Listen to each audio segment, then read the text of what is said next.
climatique. Et moi, j'y crois beaucoup à cette idée qu'on ne fera pas la transition climatique sans concurrence et sans politique de la concurrence. Un exemple très simple, très concret. Vous pouvez avoir des entreprises qui s'entendent dans le but de retarder le lancement de technologies propres. Il y a déjà eu des affaires dans le passé. Ah oui. Donc vous voyez le rôle d'une autorité de concurrence. C'est-à-dire une entente pour éviter d'avoir à faire tous ces investissements.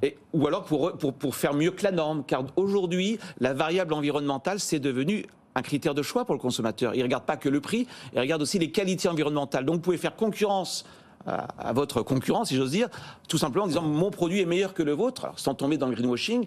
Et certaines entreprises, par le passé, se sont entendues pour éviter, par exemple, de communiquer sur ces variables-là. Donc l'environnement devient... Vous avez des exemples dans le passé? Il y a eu l'affaire notamment du lino, où il y a eu une célèbre entente dans le lino, où un des griefs qui avait été notifié à cette entente, c'était ne pas communiquer sur les performances environnementales des produits. Vous avez eu au niveau européen une affaire très célèbre dans le domaine des moteurs diesel, où les grands constructeurs allemands s'étaient entendus pour ne pas faire mieux que la norme. Donc vous voyez, la politique antitrust, en luttant contre ces ententes-là, participe en fait à la transition environnementale. Je crois